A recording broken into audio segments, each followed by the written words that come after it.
Tony D and Little Joan in the background, and this is a screenwriter's rant on Jingle Bell Heist, a Netflix movie about two overworked employees that decide to knock over a department store rich dude's penthouse to get their revenge. Smash like and subscribe. Thank you for smash liking and subscribing. Check out my books. The links are in the description. Comedy, horror. In South Jersey, it's the Pineys, books 1 through 18, available at Amazon.com. Don't forget, Kindle Unlimited is free. Thanks to all who came out to the Laurel Bay Rehabilitation Center in Keansburg, New Jersey. All right, so it's a young couple who, well, they're not a couple yet, but it's like a romantic comedy almost. But it's kind of cool. I got to say, I would watch this. The premise is she's got a job there kind of as like a maid, I guess, or a cleanup person. And she's young and she's just having a bad time cleaning up vomit during the holidays and stuff like that. He is a security guy who got screwed over by the guy who owns the department store. November 26th on Netflix. The guy who runs the department store, is the third roommate in Shaun of the Dead. If you've ever seen that movie, he's a good character actor. He really is. There he is. You might recognize him. And he plays a good heavy. He always plays like a stuffy British guy who's kind of a jerk.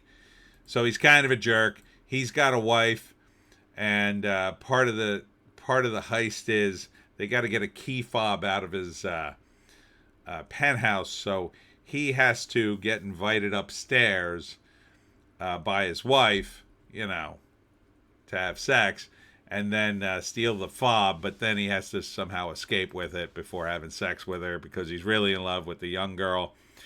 And basically they're going to steal £500,000 from him and somehow get away with it. So it's pretty cool. I kind of like it.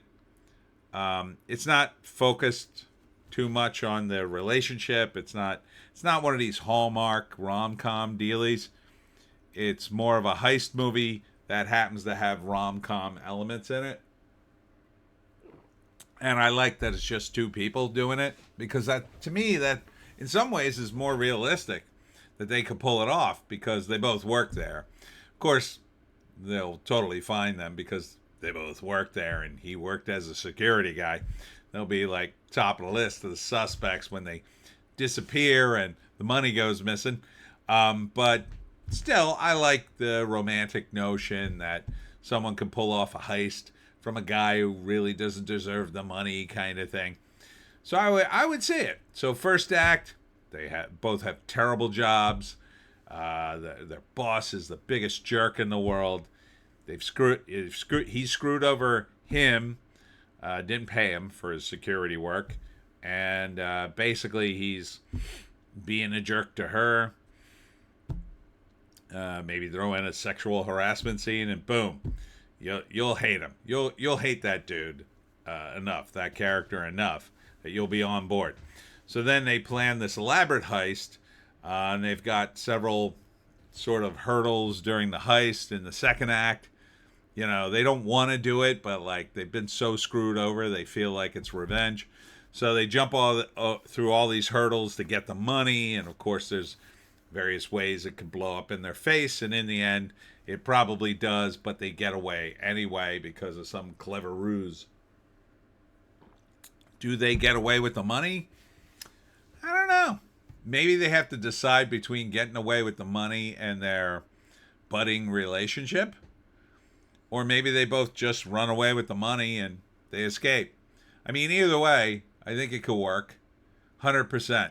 And 100% I will watch it. I may very well watch this. Drops at the end of November, right around Thanksgiving. It's a good holiday movie. It takes place during the holidays. It's light. It's fun. This is the kind of movie you need in the holidays. You can't have something dreary. You can't do horror movies now.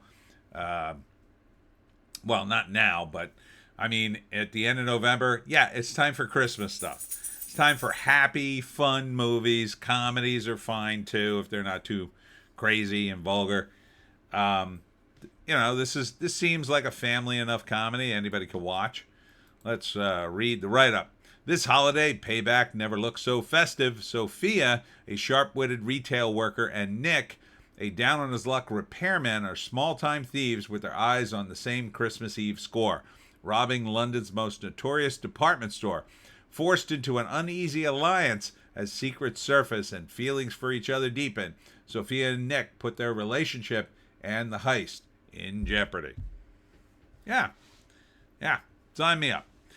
So it's called Jingle Bell Heist on Netflix, November 26th. And that's it for me, Tony D. And Little Joan somewhere behind me. Thanks for tuning in today. Thanks to all who came out to Keensburg. And look for me tomorrow. I'll be at St. Mary's Villa at 2:15 p.m. for my talk on how to hunt the Jersey Devil. That's for the residents and family. But don't worry, at 6 p.m., same day, I'll be at the Waterford Library in Acco, New Jersey. And that one's open to the public. You can just come into the library and see me talk. Starts at 6. So get there. I believe there's an awesome pizza place right near there. And I may get there early to grab some pizza myself. Hope to see you there. We'll see you tomorrow.